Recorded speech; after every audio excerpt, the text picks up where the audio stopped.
Oscar Rodriguez kayaknya ya, mantan pemain binaan Real Madrid, pernah main di beberapa klub, Albacete, Celta Vigo, klub-klub yang Sevilla, pernah Getafe juga. Jadi secara kualitas dia punya kualitas juga. Kenapa dia dihubungkan? Ya karena mungkin ya karena OR tadi ya. Kalau memilih pemain-pemain dari Eropa Timur, Serbia, Montenegro, Kroasia, itu buat Indonesia sebenarnya cocok loh. Kenapa saya bilang begitu? Mereka tuh fighting spiritnya tinggi banget. Atau kalau bicara kebutuhan, jelas butuh. Usianya masih cukup produktif, kebukti masih tampil di Ligue 1 dan memang Persib butuh penggantinya Barba untuk disandingkan bareng dengan Matrikardi. Jadi ketika menambahkan pemain lokal dengan kualitas seperti Egy, yang lebih bagus makin moncer lagi sini Persib. Tapi Egy bukannya salah satu pemain kesayangan STY. Iya wajar sih ya, sebuah tim juara, kemudian mayoritas pemainnya dipanggil ke tim nasional ya. Yang nggak waras itu atau yang nggak wajar itu kan kalau cuma 1 atau 2.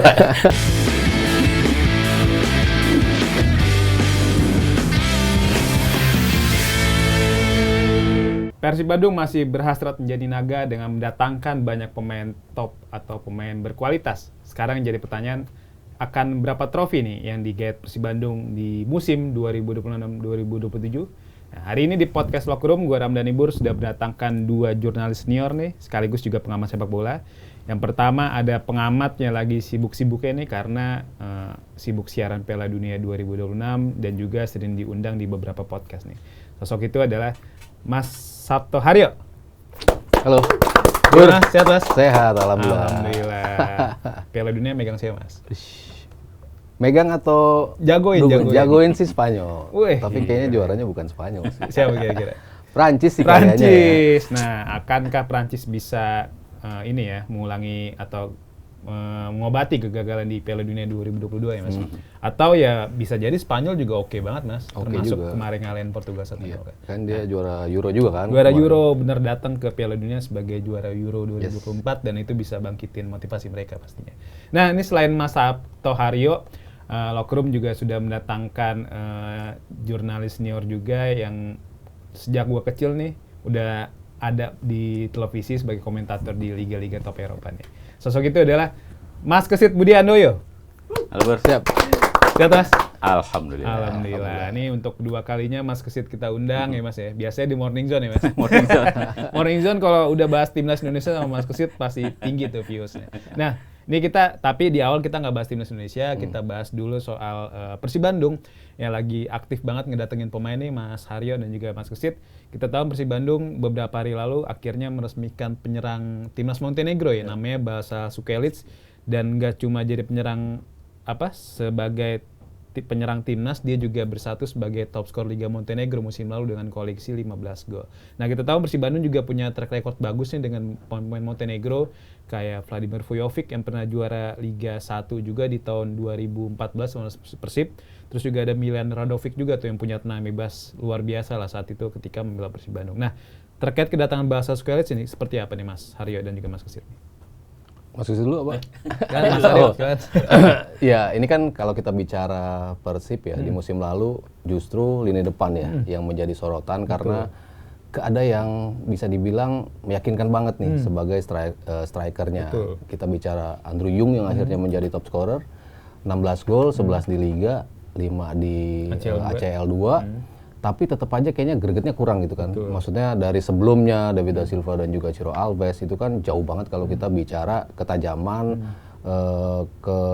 kesangaran di lini belakang lawan. Sementara di musim ini mau siapapun dirotasi tetap aja kayaknya kentang gitu ya. Maksudnya nggak ada yang wah ini nih striker andalan. Nyoba masukin Kastel juga di paruh musim kedua, tapi ternyata nggak membawa impact yang signifikan gitu. Nggak golin satupun gitu. Ya rotasi-rotasi yang diubah, akhirnya ya Ramon juga turun naik kan. Di awal bagus, sebentar ngilang, akhir-akhir bagus lagi gitu. Jadi nggak ada yang betul-betul striker yang konsisten sepanjang musim gitu. Makanya kenapa akhirnya masuk Balša di percaturan ya karena ini pemain yang bicara konsistensi. Kalau kita bicara berapa tahun ke belakang ini pemain selalu tampil dengan menit main yang cukup, dengan caps yang cukup, dan juga kontribusi yang lumayan oke lah kalau dari sisi ketajaman gitu. Cuman ya kita harus balik lagi ke bisa cepat adaptasi apa enggak. Ini kan yang jadi masalah kan buat Persib. Ketika kemarin mereka cuci gudang, lalu datangkan pemain-pemain, awalnya juga nggak ada yang meyakinkan satu-satu gitu, dan siapa sih akhirnya bisa tampil konsisten, ya itu kan belum terjawab juga gitu sampai akhir musim gitu. Walaupun ya untungnya lini kedua mereka bisa support, Bisa tajam ya. akhirnya tajam, bisa mencetak gol demi gol dan akhirnya membawa Persib juara. Nah kita bicara nanti bisa nggak dengan cepat adaptasi, kan kemarin kita akhirnya sosok Bojan Hodak yang kita angkat kan, ini kan pelatih yang bisa ngebuat tim itu cepat adaptasi gitu. Nah, apa Igor Tolić bisa nih untuk bisa cepat atau enggak? Itu yang masih harus kita tunggu sih. Cuman kalau dari nama, dari postur, dari apa yang track record yang dia kontribusikan cukup oke lah. Salah satu nama yang emang layak untuk diambil oleh Persib. Gimana, Mas? Ya, memang kalau di musim terakhir 2025-2026 ya, ketika Persib akhirnya bisa meraih hat-trick juara, tingkat atau jumlah gol dari pertama mereka sukses meraih juara di tahun 2023-24, kemudian 24-25, itu trennya memang kan menurun tuh ya. Yang paling dahsyat memang ketika ada Ciro Alves dan David da Silva. Tapi ketika kemudian terjadi perubahan di barisan penyerang, produktivitas gol yang dimiliki oleh Persib ini menurun. Walaupun di sektor pertahanan sebenarnya mereka membaik ya dibandingkan dengan musim sebelumnya. Memang problemnya pada saat Persib sukses meraih juara ketiga kalinya di barisan depan ya. Tapi kan balik lagi kalau misalnya kita melihat bagaimana Bojan Hodak menangani tim ini kan pelatih yang pragmatis sebenarnya gitu. Dia nggak peduli Persib mau main jelek atau bagus, yang penting gue menang kan begitu kan. Dan itu terbukti begitu kan. Apalagi di Super League kita mengenalnya head to head ya, bukan catatan gol atau selisih gol yang dipakai gitu kan. Mungkin ini ada impact-nya juga ya. Tapi memang kalau kita mau lihat dari musim ke musim, memang ada penurunan ketajaman dari striker-striker atau penyerang-penyerang yang dimiliki Persib ya. Andre Jong tadi sudah disebutkan Sabto 11 gol di Liga ya. Saya bahas di Liga aja. Kemudian Ramon Tengku 8 gol. Golnya dibagi rata sih sebenarnya gitu. Karena memang kalau kita lihat Persib musim kemarin ketika mereka juga harus tampil di ACL 2, itu kan seperti ada dua tim nih di Persib yang kemudian barisan depannya selalu bergantian ya. Kita nggak bisa melihat misalnya pasti ini Andre Jong yang bakal diturunin setiap pertandingan, tapi ternyata enggak. Kadang-kadang Andre Jong cadangan, Tenki jadi starter atau sebaliknya begitu. Nah, saya kira kalau ke depan atau musim 2026-2027 kemudian Persib tampaknya sih dengan Igor Tolić tampaknya masih sama nih strateginya dengan Bojan Hodak, karena kan dia turunannya nih gitu ya. Bisa jadi mungkin tidak terlalu mengedepankan berapa jumlah gol yang harus dibuat, tapi tetap bagaimana Persib bisa memenangkan setiap pertandingan yang mereka ikuti. Tapi bukan berarti kemudian ketajaman di barisan depan itu harus diabaikan kan begitu ya, bahwa tugas seorang pencetak gol ya pemain depan ya harus mencetak gol. Dan saya kira dengan hadirnya Sikulic ini ada harapan baru lah, walaupun kita belum tahu nih ya apakah dia udah bisa langsung nyetel dengan Persib. Yang jelas kan masih adaptasi, harus ada adaptasi lah gitu kan, bagaimana kemudian pemain ini akan bisa langsung tune in atau enggak nih ya dengan pemain-pemain Persib lainnya. Saya kira ini tantangan, tapi dengan kehadiran pemain baru saya kira ini harusnya sih makin meningkatkan gairah para pemain Persib untuk menatap Liga musim lebih semangat gitu. Ini ternyata Mas Haryo juga Mas Kesit ada fakta unik nih, kita tahu ternyata runner up top skor Liga Montenegro musim lalu nih si Đorđe Maksimović mencetak 14 gol, hanya beda 1 gol sama si Balša Sekulic ini. Dan ternyata kalau kita cek di transfer market, si Đorđe Maksimović ini ternyata di musim 2024-2025 pernah main di Liga 2. Liga 2 di Indonesia nih. Main di Gresik United. Saat itu dia cuma main 7 kali dan mencetak 1 gol. Tapi musim setelahnya dipindah ke Liga Montenegro itu dan hasilnya bisa mencetak 14 gol dan jadi runner up top skor di bawah si Balša Sekulic. Nah, melihat fakta ini seperti apa Mas Haryo, Mas Kesit? Apakah memang ternyata Liga Montenegro nggak bagus-bagus banget gitu? Karena si Đorđe Maksimović ini udah ngelihat di Indonesia dia ternyata cuma bisa golin 1, tapi ketika dia main di Montenegro yang kita tahu ya pasti levelnya di atas Indonesia lah, tapi nyatanya bisa golin lebih banyak. Iya, itu masalah adaptasi ya. Kalau kita bicara Liga Indonesia kan nggak semua bisa tune in dengan cepat gitu. Kalau kita lihat keturunan Brazil, ya mereka cepat adaptasinya. Ya mungkin karena suhunya lebih cocok, gaya bermainnya juga mungkin mereka lebih cepat untuk adapt, sehingga mereka bisa tampil cepat langsung bagus gitu. Dan kalau bicara DDS sama Ciro kan sebelum ke Persib kan juga mereka udah duluan ada di sini juga kan, udah ada Persebaya, dia datang dan akhirnya gacornya di Persib gitu. Sementara kalau pemain-pemain Eropa ya kita contohnya kemarin Kastel, Jung itu kan juga nggak cepet gitu untuk bisa adaptasi. Gaya baru ya. Gaya bermainnya memang berbeda, kultur juga sepak bolanya berbeda. Kalau mereka bermain mungkin di level Asia, makanya akhirnya kan Jung lebih bagus ketika tampil di ACL kan, karena mungkin gaya bermainnya lebih sesuai gitu dibandingkan murni di Liga Indonesia gitu. Jadi ini menjadi tantangan juga bagi Balsa juga si Kulic ketika lu datang dari Eropa, lu bisa nggak untuk cepat adaptasi di sini gitu dengan gaya bermain. Udah ada contoh nih, temen lu kemarin ternyata pas nyoba di sini nggak terlalu bagus gitu kan, tapi ketika balik sana lu tetap tajam. Sebenarnya kan berarti kan lu nggak ada penurunan harusnya gitu kan, tapi ketika dia main di sini ada something yang mereka nggak bisa adapt dengan cepat. Nah ini kan yang selalu bisa menjadi tantangan yang harus bisa dijawab oleh striker-striker Eropa pastinya. Untuk Kastel salah satu contoh lagi gitu kan, bukan striker jelek, tapi ketika main, tapi ketika main ternyata nggak langsung bisa nyetel. Ini yang masih harus dijawab soal adaptasi itu. Gitu. Setuju. Gimana Mas? Ya, kalau cerita soal Maksimovic tadi ya, mungkin dia salah milih klub aja kali ya. Harusnya dia di kasta paling tinggi gitu ya. Harusnya. Tapi ya balik lagi ya. Harusnya dia di Aksa deh. Garuda Yaksa. Iya. Tapi memang nggak mudah sih ya, khususnya buat pemain Eropa gitu untuk bisa langsung beradaptasi gitu ya. Bukan hanya iklim dari kompetisinya, tapi juga kan para pemain yang ada di klub itu juga kan ikut menentukan. Gitu. Kadang-kadang ada pemain yang sebenarnya kualitasnya bagus nih, ya di klub asalnya di Eropa bagus, tapi begitu masuk ke Indonesia mereka ketemu dengan atau bermain dengan pemain-pemain yang ternyata levelnya di bawah dia gitu. Akhirnya nggak nyambung gitu kan. Dia bukannya jadi pintar tapi kebaliknya gitu. Sebaliknya malah jadi nggak bagus gitu. Yang tadinya tajam jadi tumpul begitu kan. Jadi nggak dapat supply bola maksimal. Ini mungkin salah satu faktor juga ya.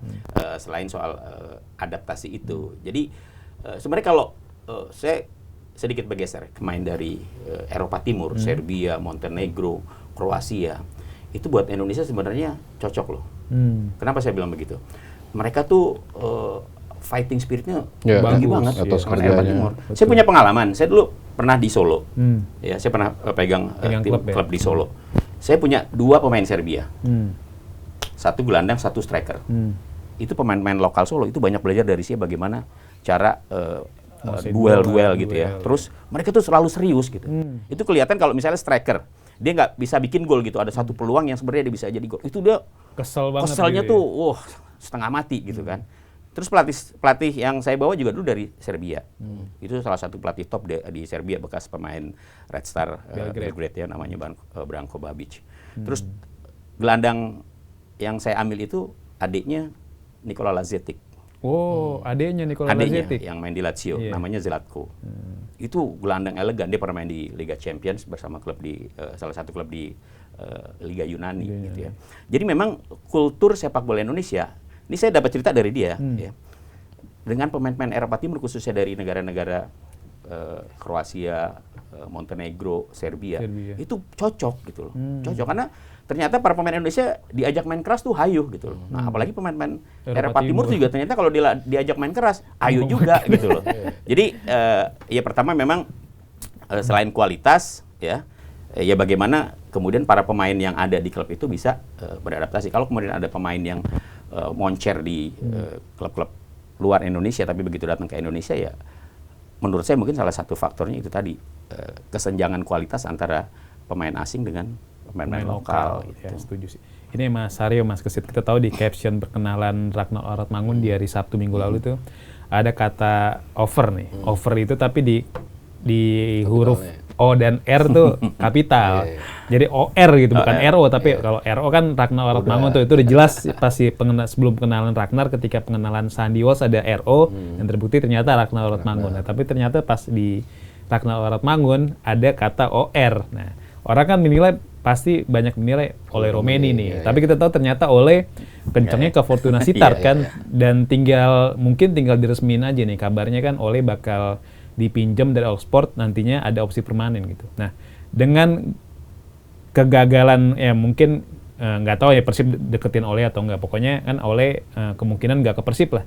Dengan nggak mungkinnya Ole ke Persib, nah kata OR itu merujuk ke siapa kira-kira Mas Haryo, Mas? Di sini selalu rame ya. Kalau ada isu-isu gitu tuh langsung kaitin kemana-mana, cocok logi kayak gitu-gitu. Tapi kan Ole udah langsung kayaknya enggak gitu ya. Makanya akhirnya besarnya ke Oscar Rodriguez kayaknya ya, mantan pemain binaan Real Madrid, pernah main di beberapa klub, Albacete, Celta Vigo, klub-klub yang Sevilla, pernah Getafe juga. Jadi secara kualitas dia punya kualitas juga. Kenapa dia dihubungkan? Ya karena mungkin ya karena OR tadi ya. Akhirnya dia yang paling dekat lah untuk bisa datang. Cuman ya balik lagi apa yang terjadi pada Kastel kan tidak terlalu bisa cepat nyetel juga. Kita nggak tahu apa isunya apa benar Oscar Rodriguez atau enggak. Ya kita masih harus nunggu sih, paling nggak kan kalau kita bicara kesiapan squad ini akan tampil di Liga, akan tampil di ACL 2, ASEAN Club Championship, League sama Cup. yang sebelumnya kan Piala Presiden dulu, Piala Presiden dulu. Sementara kan majority pemain timnasnya kan akan tampil di AFF nih kayaknya. Betul. Jadi kan mungkin emang butuh cepat juga nih pengenalan para pemain untuk bisa tampil di Piala Presiden. Karena kan itu yang terjadi juga di musim lalu ketika Bojan Hodak mendapatkan begitu banyak pemain. Gue lebih butuh untuk lihat adaptasi nih pemain-pemain ini.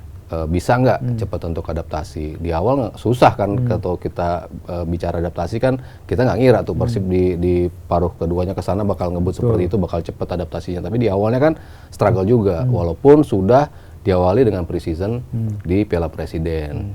Sehingga ketika pengumuman ini ya harusnya dalam waktu dekat, karena kan kita bicara Piala Presiden juga habis Piala Dunia kan akan langsung tanggal 25 Juli ya, udah tanggal 25 ya. harus udah langsung kick off, bertepatan juga dengan tim-tim yang pemain-pemain yang akan tampil di Piala AFF. Jadi ya dalam waktu dekat lah kita tunggu OR-nya nih siapa.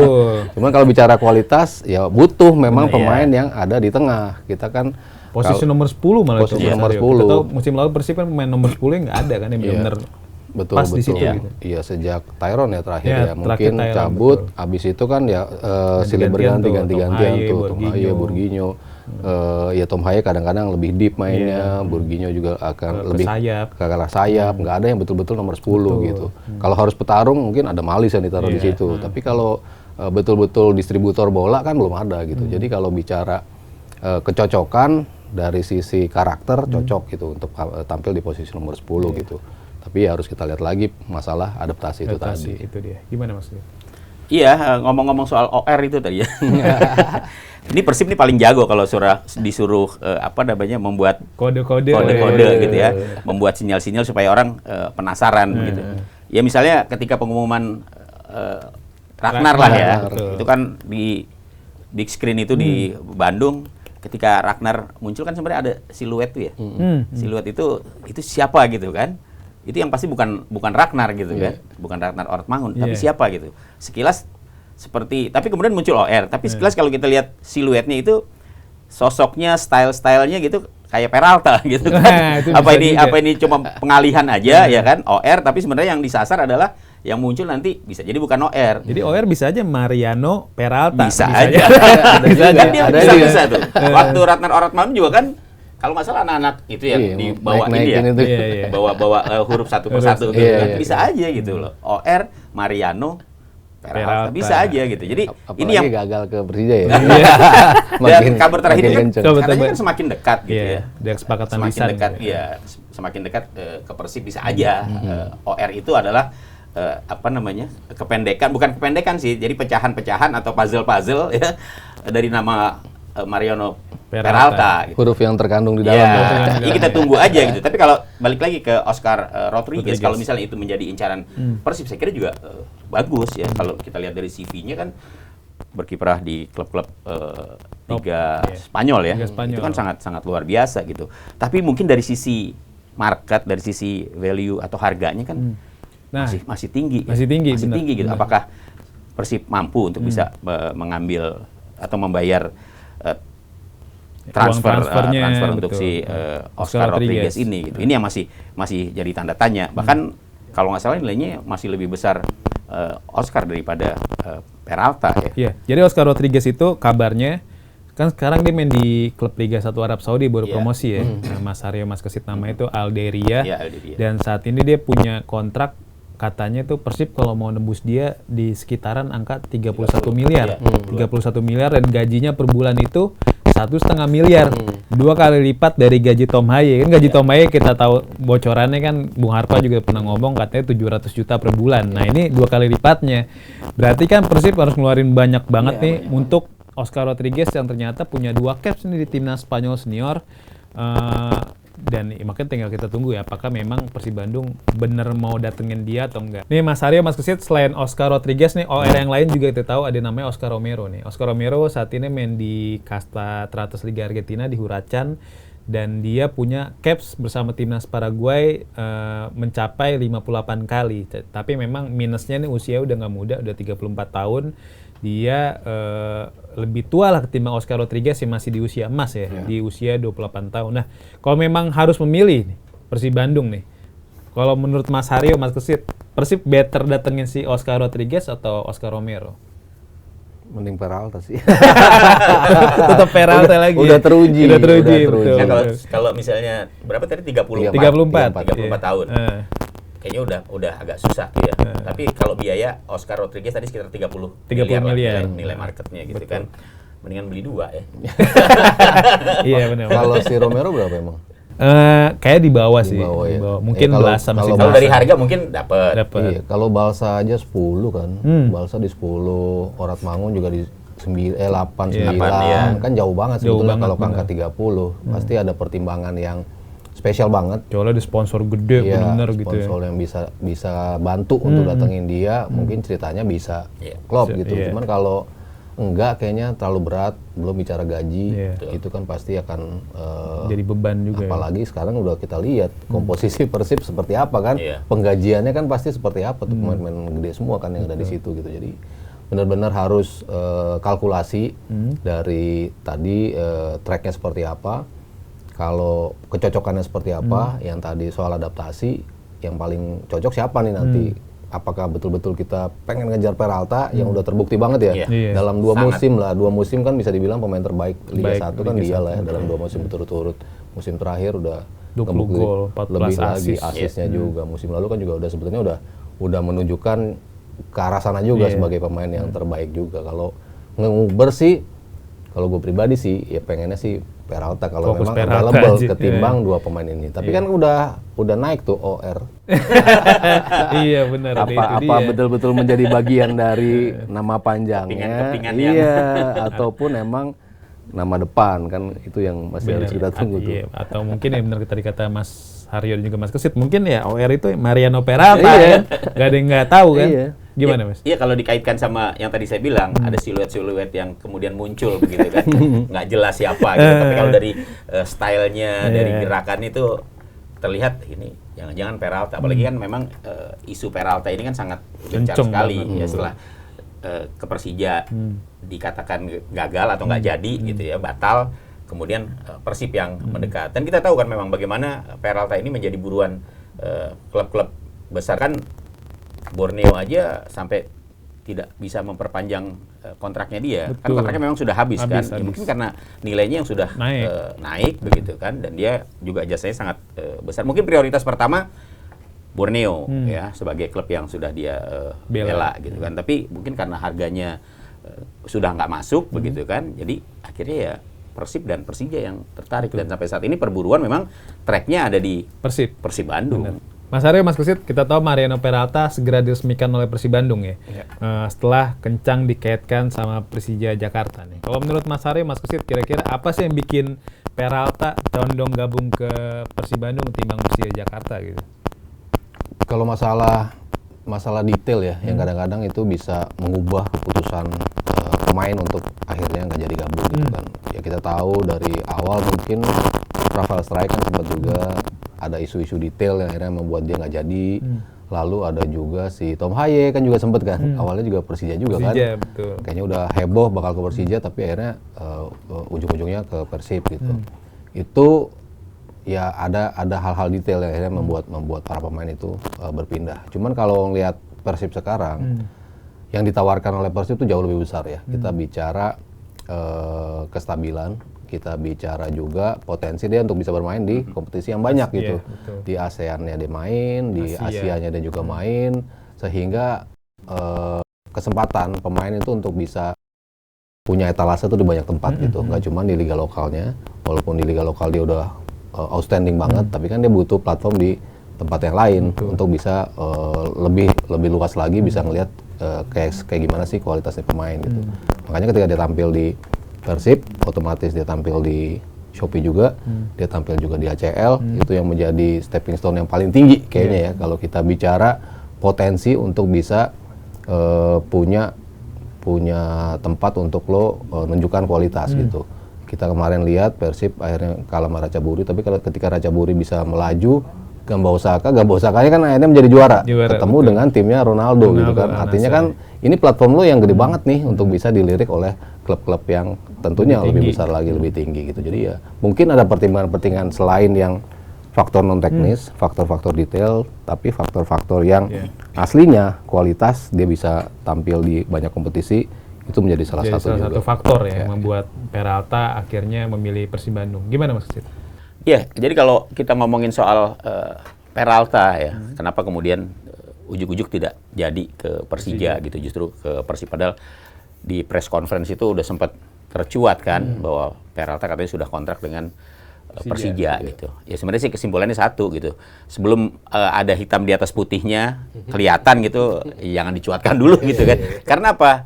Pemain-pemain ini juga kan pinter, agen-agen ini kan pinter gitu. Ketika ada pemain yang dibutuhkan, jadi rebutan, dia pasti pending dulu tuh, ya kan. Mana yang kira-kira bakal memberikan tawaran paling tinggi gitu. Apalagi Peralta dengan kapasitasnya, dengan ketajamannya ya. Kalau kita lihat sepanjang dia bermain di Borneo itu kan udah lebih dari berapa 29 gol ya, 67 kali tampil dengan 27 assist gitu. Artinya kan nih pemain betul-betul luar biasa. Bagus. Nah kalau kemudian Persib yang akhirnya lebih dekat untuk bisa mendapatkan sign dari Peralta ya mungkin karena Persib berani untuk membayar lebih besar begitu. Kemudian juga kalau dilihat dari bagaimana kemudian Persib akan berkiprah di musim ini, tadi yang disebutkan Haryo, ini banyak kegiatan, banyak pertandingan yang lebih menjanjikan gitu ya.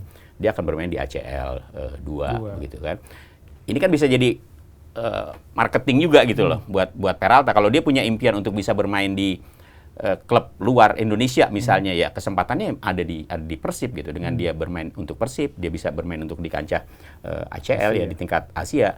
Dia akan semakin muncul gitu. Dia akan semakin kelihatan dan pasti harganya akan semakin tinggi. Kedepannya dia nilai jualnya akan semakin tinggi gitu. Kalau Persib ngambil ya, saya pikir harusnya jangan 1 musim gitu, 2 musim supaya ketika dia nanti menunjukkan performa yang bagus, Persib juga dapat untung. Kalau misalnya mau dijual, kira-kira seperti itulah. Jadi saya kira itu tadi Persib juga mungkin nggak berani terburu-buru. Ya mungkin sign-nya belum ada nih, walaupun mungkin udah 99,9%, tapi 1%-nya itu bisa aja gagal kalau dia nggak mau tanda tangan kan begitu. Jadi ya sebelum ada hitam di atas putihnya, ya jangan dicuatkan dulu lah. Gitu kan. Dulu ya. Iya, yang rugi pertama klub, ketika diambil klub pesaing pasti ya tahu sendiri lah kayak apa, ya kan.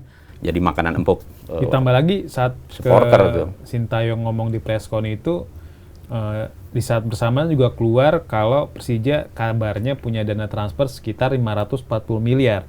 Itu kan juga pasti jadi pertanyaan bagi agennya Peralta kan. Wah, ternyata duitnya segini, masih dinawar pemain gua segini. Naikin lah. Ternyata kan akhirnya nggak deal tuh di soal angka, dan akhirnya Peralta lebih memilih ke Persib Bandung. Iya.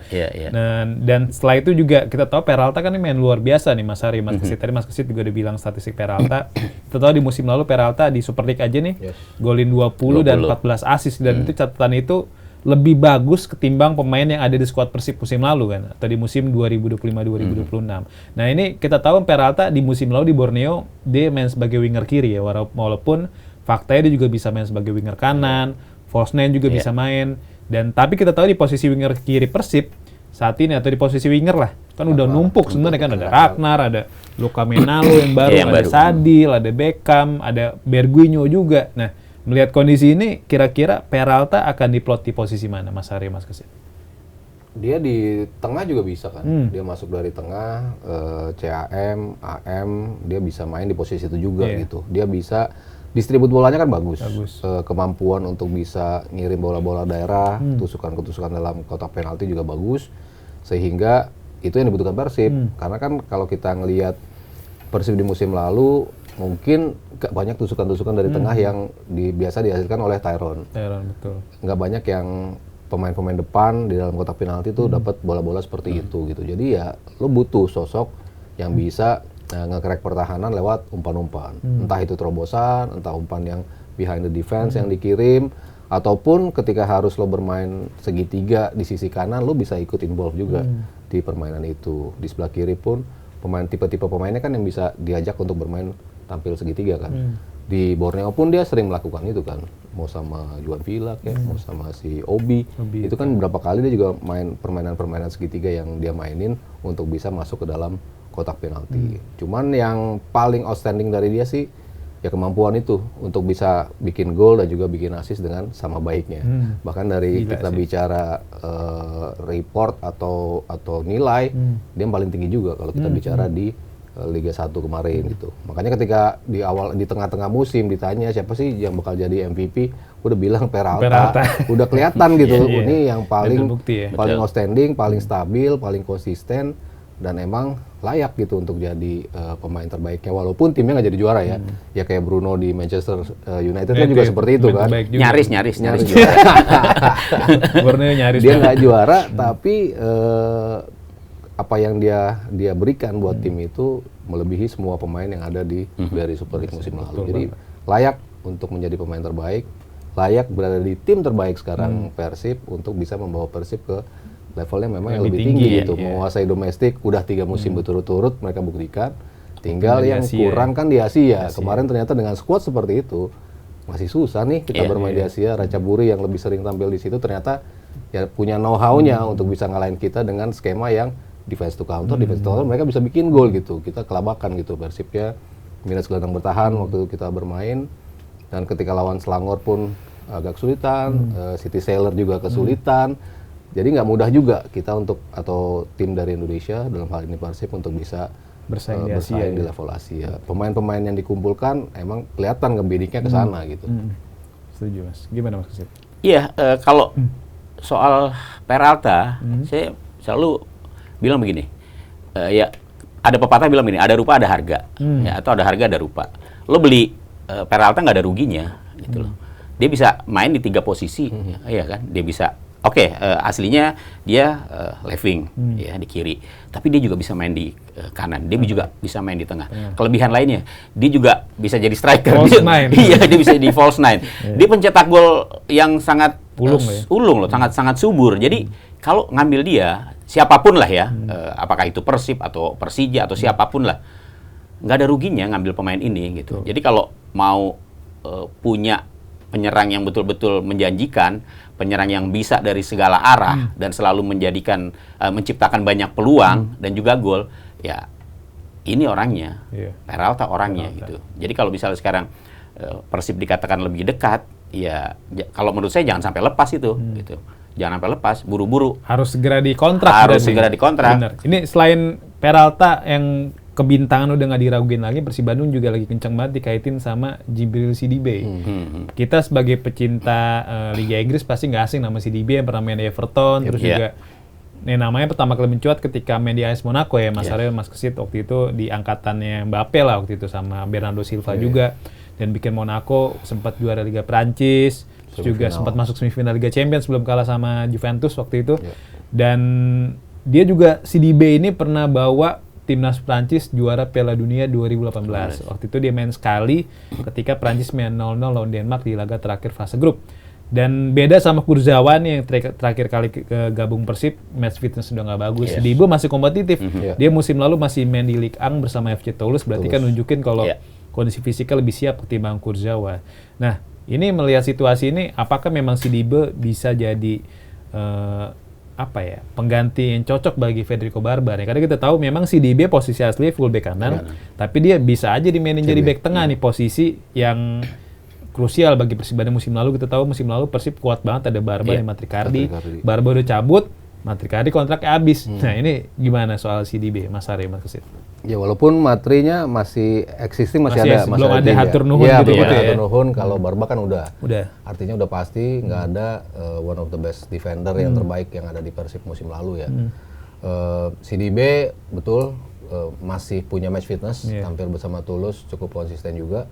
Walaupun di timnasnya terakhir 2021 ya, udah lama nggak tampil di timnas. Kurzawa pun seperti itu, di timnasnya juga udah lama, tapi di klubnya udah jarang main. Makanya ketika datang kita sempat bertanya-tanya ini untuk marketing gimmick atau memang dibutuhkan oleh Persib gitu. Kalau kita lihat dia bermain, ternyata kan emang nggak bisa keep up juga dengan kecepatan yang dimiliki oleh Persib. Untuk nyayat di wings nggak bisa juga, untuk bisa ngumpan juga beberapa kali doang bisa memberikan umpan gitu, walaupun satunya keren banget tuh umpannya kan, pakai Trivela gitu waktu itu. Kalau bicara kebutuhan, jelas butuh. Usianya masih cukup produktif, kebukti masih tampil di Ligue 1, dan memang Persib butuh penggantinya Barba untuk disandingkan bareng dengan Matricardi. Karena kan balik lagi, backbone utama Persib musim lalu adalah pertahanan. Dan itu yang mungkin yang paling membuat mereka bisa tampil stabil gitu kan. Dari sisi mereka nggak bisa cetak gol, ternyata bisa diakali, cukup lo ngegolin 1, tapi lo nggak kebobolan. Itu kan yang menjadi salah satu kiat dari Bojan Hodak, dan mungkin akan diteruskan oleh Igor Tolić juga di musim depan dengan base dari defense dulu. Defense-nya rapi, lo tinggal bicara counter. Sekarang materi lo untuk counter lebih banyak lagi. Masuk Ragnar di sisi kiri, kita tahu lah. Sebelum ada Ola Romani kan, ya dia andalan kita, andalan timnas untuk bisa mencetak gol. Karena dia kan nggak cuma terpaku di sisi kiri, tapi dia bisa masuk dari kanan, bisa masuk dari tengah juga. Nanti kalau punya Peralta juga, ada juga jenderalnya di lini tengah bareng sama Tom Haye. Ada Mark Locke juga yang bisa tampil di situ, bisa bergantian dengan pemain yang lain. Tapi backbone utamanya adalah defense. Makanya sosok Sidibe cocok untuk ada di Persib untuk bersanding dengan Matricardi. Gimana, Mas? Iya, tradisi untuk menunjukkan bahwa lini pertahanan Persib itu sangat kuat ya. Mereka kan termasuk yang paling sedikit kebobolan ya, 22 gol ya di musim ini ya. Di musim sebelumnya. Artinya bahwa Persib memang selalu mengutamakan lini pertahanan. Ya, hengkangnya sejumlah pemain yang biasa menempati posisi itu, ada Barba sebelumnya. Dengan kehadiran, kalau nih betul Sidibe jadi, saya kira dengan usia 33 tahun ya, masih sangat produktif lah untuk main di Indonesia begitu. Apalagi jam terbangnya di klub-klub besar, di Monaco ya kan, di Toulouse, di Everton, belum lagi di timnas Prancis walaupun terakhir 2021 ya. Saya kira buat market pun bagus ya. Dari sisi kemampuan saya kira dengan usia 33 tahun Djibril Sidibe masih oke ya. Ya tinggal bagaimana kemudian bisa nggak Persib gitu. Kalau dari nilai transfernya saya kira nggak terlalu tinggi ya. Sekitar di angka 17-an kalau nggak salah ya. Dan kontraknya udah habis kan? Iya, sudah habis gitu. Artinya beda-beda tipis sama Peralta. Kalau Peralta kan sekitar 14, 13,5 14 lah ya, atau 15 gitu. Beda-beda tipis dengan Djibril Sidibe. Kalau Persib ingin terus mempertahankan tradisi sebagai tim yang punya pertahanan yang bagus dengan serangan yang juga bagus dari sektor sayap, ya kehadiran Sidibe bisa jadi solusi. Benar. Di sana kan juga masih ada Sandy Walsh ya. Sandy Walsh juga kan? Iya, baru masuk ada juga. Julio Cesar juga masih ada ya kan. Jadi ya benar kata Mas Aryo tadi, kekuatan utama Persib Bandung di pertahanan, dan Sidibe nih bisa jadi solusi untuk mengganti Barba yang kita tahu musim lalu mainnya keren banget. Ini selain nama terakhir yang kita Persib, ada gelandang timnas Indonesia nih, Egy Maulana Fikri, Mas Aryo, Mas Kesit. Ini beberapa hari lalu viral banget di medsos, katanya Kang Adit selaku deputi PT PBB ketemu sama Egy nih di salah satu mall di Bandung. Jadi ada yang moto gitu. Dan langsung kode-kode katanya, oh ini nego nih katanya. Ini kemungkinan Kang Adit ketemu sama Egy dengan entah itu agennya Egy atau perwakilan Dewa. Karena kan Egy sendiri masih ada kontrak tuh sampai awal 2027 ya. Nah kalau menurut aturan Bosman kan ini sebenarnya Mas Aryo, Mas Kesit tahu lah aturan Bosman. Pasti kan 6 bulan sebelum kontraknya habis udah bisa nego lah ya untuk pindah nanti di Januari dengan status bebas transfer. Nah ini kita tahu Egy kan mainnya salah satu winger terbaik yang dimiliki timnas. Jadi bisa main sebagai winger kanan, winger kiri, dan juga di posisi nomor 10. Nah kita tahu Persib kan salah satu, ya bukan titik lemah sih, maksudnya yang kurang lah ketimbang lini penyerang atau posisi penyerangan ada di posisi nomor 10 kan. Nih gimana nih kalau Egy bener gabung ke Persib Bandung ya Mas Arya? Makin banyak lagi ya label timnas yang ada. Karena timnas seniornya ada 7. 11 yang di Persib. Yang baru dipanggil tuh Iya, yang masuk AFF, timnas 11. 11 kan? Yang U23-nya. Oh, U23, tambah U23-nya ada 4 orang. Oh, 4 orang, iya betul. Jatuh-jatuhnya 11. 11. Tambah Egy lagi berarti makin komplit lagi nih tim. Cuman kalau kita bicara pemain-pemain yang rencananya akan dilepas kan emang cukup banyak ya.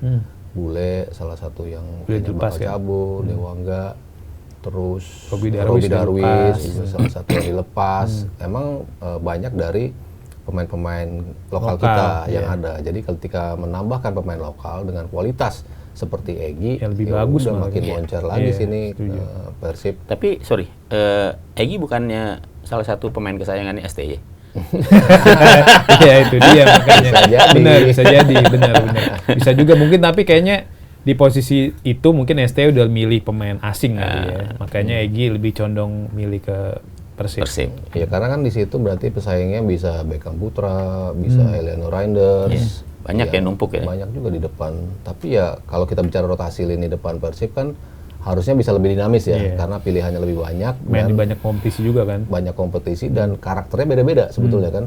Ragnar beda sendiri, lebih ke poacher, lebih tusukan ke kotak penaltinya lebih bagus. Speednya lebih oke. Egy ball handlingnya sulit untuk bisa diambil sama orang kan, dan dia bisa masuk untuk 1v1 lawan pemain-pemain belakang. Salah satu kemampuan terbaiknya. Musim lalu memang agak turun dibandingkan musim sebelumnya. Di mana Dewa menjadi runner up, itu Egy luar biasa permainannya. Karena musim lalu banyak pemain asing kan, ada Marukawa masuk, terus ada beberapa pemain lagi. Jadi agak sedikit nggak konsisten lah bisa dibilang. Tapi kalau musim sebelumnya one of the best juga buat Dewa. Quality wise ya Egy masih punya itu. Dan kalau jadi pemain yang bisa dirotasi untuk 4 kompetisi sih harusnya oke sih. Masuk salah satu pemain yang punya karakter yang dibutuhkan juga oleh Persib Bandung. Gimana Mas? Iya, kalau memang akhirnya kalau betul ini ya pilihannya ke Persib, ya berarti dia harus siap bersaing itu. Ya, ada Ragnar yang sudah fix, kemudian ada yang baru juga Luka Menalo ya. Itu juga sudah fix. Artinya walaupun secara kapasitas Egy cukup mumpuni lah untuk bisa bersaing di sana, tapi ya pastinya dia bakal bekerja lebih keras lagi tuh untuk bisa mendapatkan menit tampil dan tempat utama di Persib. Cuma memang untungnya di Persib ini karena dia banyak event yang akan dia mainkan. Jadi kayaknya memang rotasi pemain itu harus dilakukan itu mau nggak mau gitu kan. Kan situasinya masih sama seperti musim lalu nih. Ya Persib tambah sekarang tahun ini ada Piala Presiden. Tapi kalau Piala Presiden sih menurut saya cuma buat manasan aja lah itu kan, walaupun hadiahnya besar tapi itu lebih dipakai untuk bagaimana tim ini mencoba untuk beradaptasi ya kan sebelum memulai kompetisi. Ya. Tapi apapun bahwa Egy punya nilai jual yang cukup tinggi lah. Kalau misalnya betul Persib berminat ya saya kira merupakan salah satu alamat bagus juga. Cuman itu tadi buat si Egy sendiri pasti dia bakal harus bisa bersaing lebih jauh lagi untuk bisa mendapatkan tempat utama. Betul. Ini kita tahu Persib Bandung dari skuad yang baru saja diumumkan oleh pelatih timnas Indonesia John Edman dari 50 pemain wider squad loh bahasanya PSSI itu. 11 pemain diantaranya pemain Persib nih. Kalau kita bikin starting 11 tuh bisa tuh Mas Aryo. Kalau kiper Teja. Formasi 4-3-3 nih. Kanannya Sandy Walsh, back tengahnya Kakang sama Dion Marks. Kirinya Liano. Tengahnya 3 Mark Locke, ada Malis, Tom Haye. Depannya kanan Sadil, kiri Beckham, Beckham atau penyerangnya Ragnar. Iya. Tuh, kan berarti bisa tuh formasi kan Satu starting tim 11 timnas Indonesia versi Persib Jadi Bandung. namanya timnas Persib dong. Timnas Persib. Nah, itu gimana Mas Arya Mas Kesit melihat ternyata dulunya Persib kan kita tahu beberapa tahun lalu paling yang dipanggil timnas Mark Klok, Beckham juga kan baru 1 tahun Sekarang terakhir kan. udah ada Teja. Nah, ya sekarang kan? Teja juga masuk lagi. Ada Malis. Ada Ya. Malis. Nah, ini melihat gini gimana Mas? Ya menunjukkan kualitas Persib memang. Ya, makanya kan sebelum ada Ragnar sama Sandi, ya mungkin kan emang udah existing yang ada di Persib adalah pemain-pemain itu gitu. Iya. Pemain-pemain yang emang ada di timnas gitu. Makanya ketika mereka bedol desa, salah satu argumen yang gue bilang Persib tetap akan bahaya karena mereka punya pemain-pemain berlabel timnas yang tadinya masih ada si Dimas Derajat ya, Iya, di depan Dimas masih Derajat. ada, lalu kita nggak pernah lupa ada masih Mark Klok, ada Malis, tadi masih ada Dewangga, masih ada ya kalau dari mudanya Kakang, Robi Darwis, Beckham Putra. Sebetulnya tim ini masih punya pemain-pemain berlabel timnas. Selama lo berlabel timnas, lo selalu punya kualitas di situ gitu. Jadi ini makin nunjukin bahwa ya Persib punya pemain-pemain yang syarat kualitas. Ditambah lagi kemarin ya mereka tunjukkan banyak pemain-pemain baru datang, mereka bisa beradaptasi, ada yang ke offload juga akhirnya pemain-pemainnya. Tapi yang penghuni timnasnya akhirnya berubah-ubah kan, nambah ada di situ ya lo nambah Eliano, nambah Sandy Walsh, nambah Tom Haye, nambah Ragnar, ya itu semakin nunjukin ya memang kualitas itu ada di Persib gitu dalam pemain-pemain yang punya kualitas timnas gitu. Jadi ketika mereka dipanggil walaupun mungkin nantinya akan tercoret juga pemain-pemain seperti yang kita lihat sebelumnya 35 nama. Iya, Itu kan cukup banyak tapi akhirnya kepangkas juga gitu. Yang awalnya kita senang, wih banyakkan pemain-pemain di Indonesia nih dibanding yang pemain-pemain abroad gitu. Tapi ternyata akhirnya kepangkas ujung-ujungnya lebih banyak pemain abroad lagi yang menghuni timnas. Tapi ya at least ini apa yang ditawarkan oleh pemain-pemain di BRI Super League akhirnya bisa ditangkap nih sama John Hartman kan dia bilang gua akan banyak make pemain-pemain yang ada di liga kita karena menurut gua kualitasnya ada di situ terutama ketika kita bicara AFF. Makanya wajar akhirnya nama dari tim yang emang bisa dikatakan tim terbaik di musim lalu akhirnya banyak pemain yang dipanggil. Gimana Mas? Iya wajar sih ya sebuah tim juara, kemudian mayoritas pemainnya dipanggil ke tim nasional ya. Yang nggak waras itu atau yang nggak wajar itu kan kalau cuma 1 atau 2 tim juara tapi timnas hanya gitu menyumbang pemain cuma sedikit gitu. Jadi kalau kemudian ada persepsi atau ada utak-atik pemain-pemain yang bakal masuk di timnas di John Hartman ini kemudian ada 11 pemain Persib ya wajar sih karena memang itu the best gitu pemain-pemain terbaik yang dimiliki oleh Indonesia walaupun menurut saya nggak akan terjadi juga gitu kan nggak mungkin Sebelah-sebelahnya main bisa diprotes itu benar. jadi ya ini menunjukkan kualitas ya bahwa sebagai tim juara pemain-pemain Persib memang wajar kalau dia berada di skuad timnas makanya pada saat Persib berada di puncak klasmen, kita ingatlah kemarin FIFA Series kan nama Teja kan nggak masuk tuh. Nggak masuk. Bagaimana kemudian masyarakat mempertanyakan ini kok penjaga gawang yang 22 kali clean sheet gitu ya, kok nggak dipanggil gitu ke timnas gitu ya. Alhamdulillah sekarang dipanggil ya, walaupun dia harus bersaing juga ya dengan penjaga gawang lainnya gitu kan.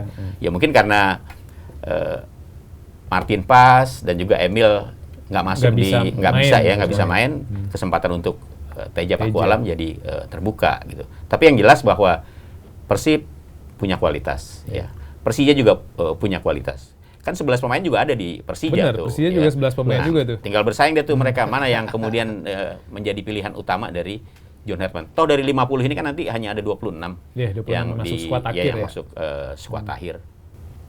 Benar, pokoknya nanti tinggal kita lihat apakah pemain-pemain yang dipanggil bisa memberikan kontribusi maksimal ya, Mas Arya, Mas Kesit. Dan ini kita geser juga sebenarnya lanjut juga pembahasan soal timnas Indonesia. Kita tahu kan tadi John Hartman mengumumkan daftar 50 pemain ya.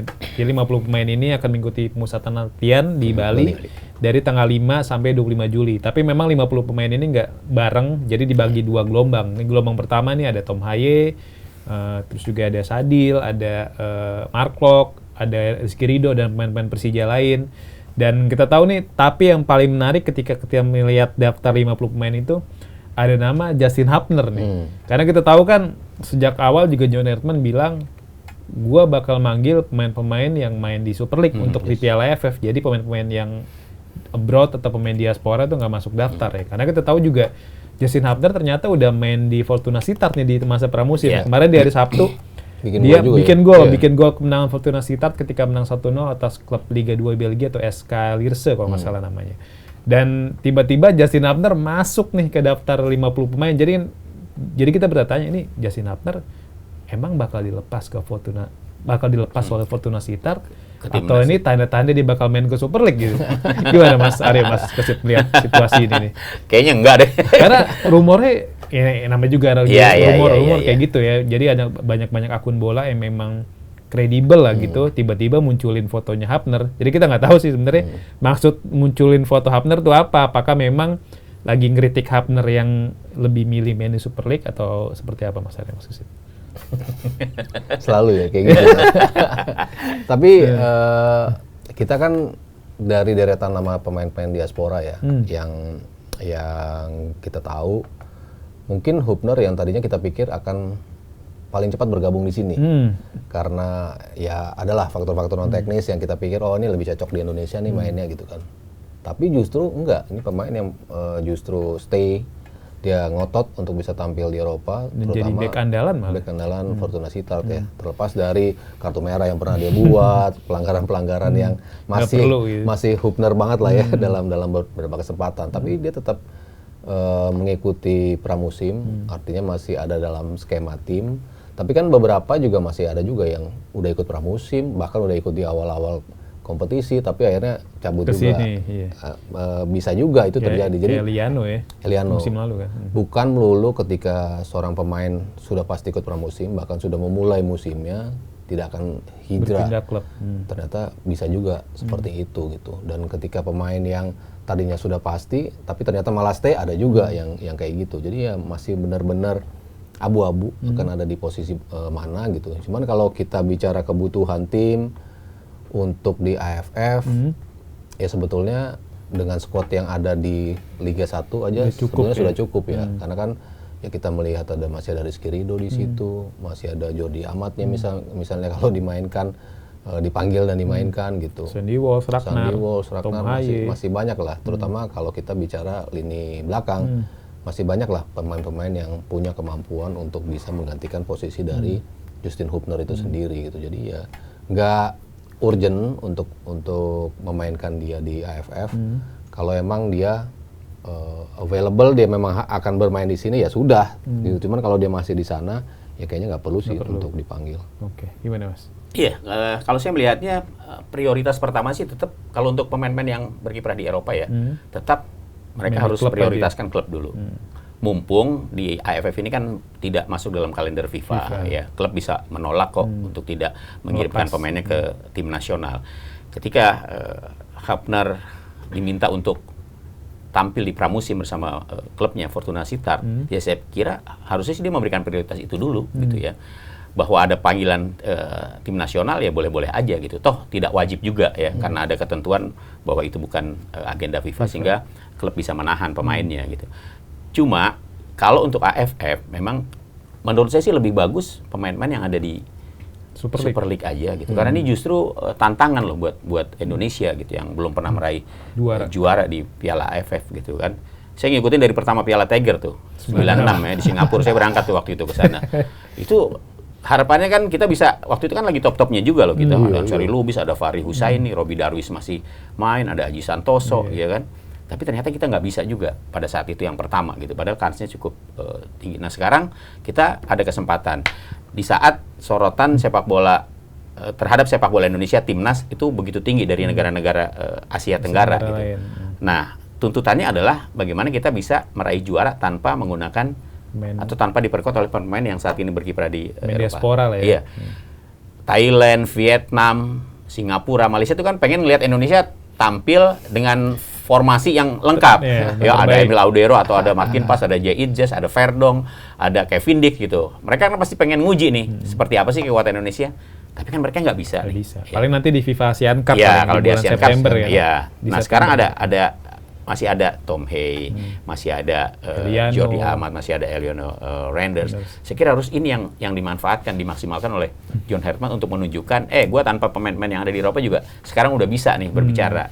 Kan itu tantangannya. Makanya ketika Piala AFF Indonesia menargetkan juara, saya kira itu harus. Nggak ada cerita gitu loh. Apalagi kemudian dibilang Piala Ciki, saya nggak setuju juga. Kita belum pernah juara di situ kok, gitu kan. Jadi saya kira tetap bahwa AFF jadi target, walaupun hanya diikuti atau di pemain-pemain Super League. Pemain-pemain Super League. Karena kualitasnya juga bagus-bagus. Sudah bagus-bagus. Dan kita tahu nih Thailand sama Malaysia juga nggak nurunin pemain utama. Dan kalau menurut saya sih, biarin aja, mereka udah pernah juara. Bahkan Thailand... Ya kita kalau nggak juara kebangetan lah gitu kan. Dan Thailand juga, dia bodo amat mau nurunin pemain muda, dia udah sering juara. Dan paling sukses kan, dia berapa? 8 apa 9 kalau Thailand udah lah. Ya kan? Dia di Asia Tenggara udah lah. Bener. Dan paling kan yang bakal nurunin pemain utama Vietnam kan. Kita tahu Vietnam sekarang juga lagi dominan di Asia Tenggara, berstatus juara bertahan. Dan juga SEA Games juga dia juara, AFF U23 dia juga yang juara. Ya kan sekarang eranya Vietnam yang ingin selalu mengalahkan Indonesia ya. kan? Kalau buat Thailand, Indonesia kayaknya udahlah gitu kan. Gue udah sering buku sering apa. Tapi kalau Vietnam kan kita masih sering kejar-kejaran. Iya, masih kejar-kejaran. Benar.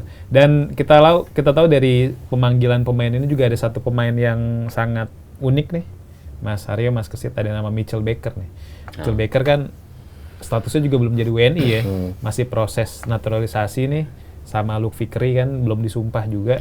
Kita tahu nih masih mentah lah bisa dibilang ya, usia baru 18 tahun, belum pernah main di level profesional, masih main di Georgetown walaupun kabarnya diincar sama Dewa United, dan tapi sempat masuk juga MLS draft tuh, diincar sama salah satu klub MLS, Colorado Rapids gitu. Nah, ini melihat fenomena ini gimana Mas Haryo, Mas Kesit, soal Mitchell Baker yang secara postur memang bagus, tapi kalau saya pribadi khawatirnya nih dia kayak Mauro Zylstra gitu, penyerang yang sebenarnya belum punya catatan bagus di level profesional tapi udah buru-buru naturalisasi gitu. Sebenarnya kalau muda sih oke juga ya. Kita contohnya si Baker. Matthew Baker. Bukan satu lagi. Mitchell. Bukan yang Baker yang U17. Matthew Baker Oh, yang back kan. Iya, Kalau ini Mitchell. Si Matthew. Itu kan juga muda banget, dari 17. Piala Dunia U17 yang 2023 yang kita tuan rumah kan, itu juga udah 2025. Yang 2023 tuh Welber, Arkan Kakak. Welber gitu. Jardim. Jadi punya ikut 2023 belum? 2023 nggak ikut ya, Matthew Baker kan. Dia berarti ikut yang abis itu ya? Iya. Nggak, yang 2025 kan barusan. Tapi kan sebelum itu kan dia udah. Dia Piala Asia U17 2025 yang masuk perempat final kan. Itu dia tuh. Terus lolos ke Piala Dunia, Piala Dunia U17 2025. Iya, itu kan dari situ terus habis itu dia dipanggil ke tim senior. Itu kan debut lawan Oman ya. Debut nangis juga gitu kan. Maksudnya ada juga beberapa contoh yang muda tapi bisa ketika dia bermain di sini, dia memutuskan untuk bergabung dan ditangani dengan tepat, itu bisa juga menjadi pemain yang bisa mempertahankan kualitasnya gitu. Ya ada beberapa contoh yang kayak Jan Schraben mungkin nggak seperti yang kita ekspektasi awalnya gitu kan, melejit banget, tapi ketika ke sini walaupun beberapa gol penting dilahirkan dia juga untuk menjadi juara juga kan, U22 juga kan dari dia juga kan waktu U19 juara dia, ya, waktu juara. Bahkan dia yang mencetak golnya di partai-partai pentingnya gitu kan. Bahkan kita langsung pikir, oh ini cocok nih perlahan-lahan dicoba gitu untuk ke tim senior gitu. Tapi kan naik turun juga performancenya gitu. Zylstra pun bisa dibilang seperti itu juga, naik turun, gabung di sini juga belum nunjukin kualitas yang kita pengen dari dia gitu. Jadi ketika usia masih muda memang gak punya jaminan, ini pemain bakal oke, bakal enggak. Tapi at least core dari kualitasnya itu kan ada.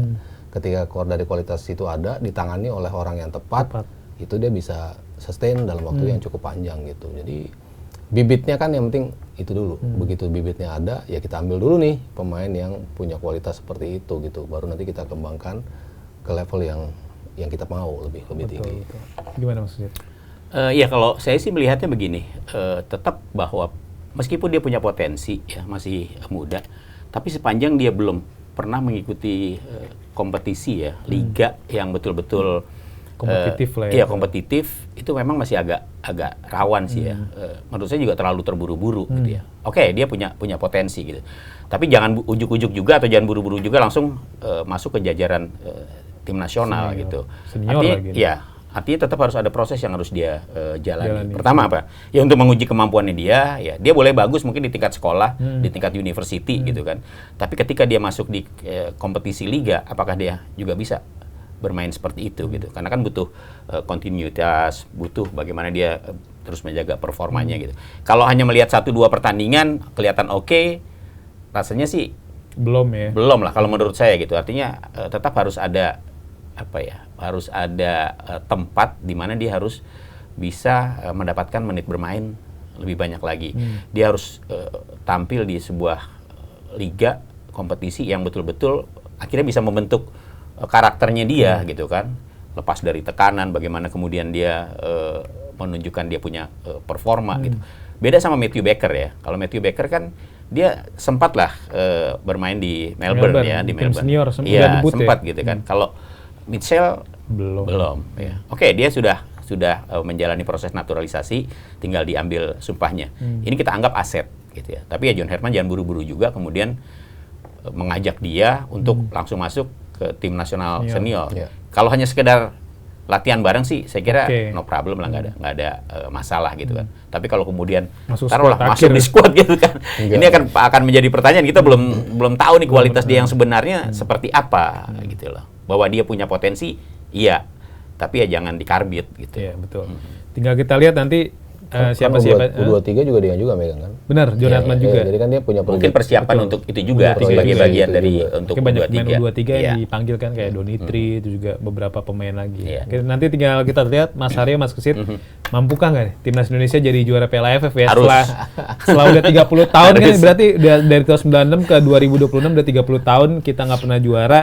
Dan harapannya di tahun ini bisa berakhir. Karena dulu SEA Games kan 32 tahun ya. 32 dari tahun. 91 ke 2023. Ke Nah, harapannya nih udah masuk usia 30 tahun. Harapannya di tahun ini timnas Indonesia bisa juara Ya ya. nggak usah, jangan sampai nunggu-nunggu lagi gitu. Bener, udah kelamaan. Dari mulai kita di lapangan, kita liputan langsung sampai kita duduk ngamatin. Masa nggak juara-juara. juara. Oke deh Mas Aryo, Mas Kesit nih nggak berasa Oke. udah 1 jam kita ngobrol mulai dari Persib Bandung sampai ke timnas Indonesia jelang Piala AFF 2026 nih. Kalau ada isu-isu lagi nanti kita ngobrol-ngobrol lagi ya Mas Aryo, Mas Sip, Kesit. Pasti dong. Oke, makasih banyak. Oke, Zoners, terima kasih banyak udah join di podcast Locker Room hari ini. Sampai jumpa di podcast Locker Room selanjutnya. Mas Aryo, makasih Mas ya.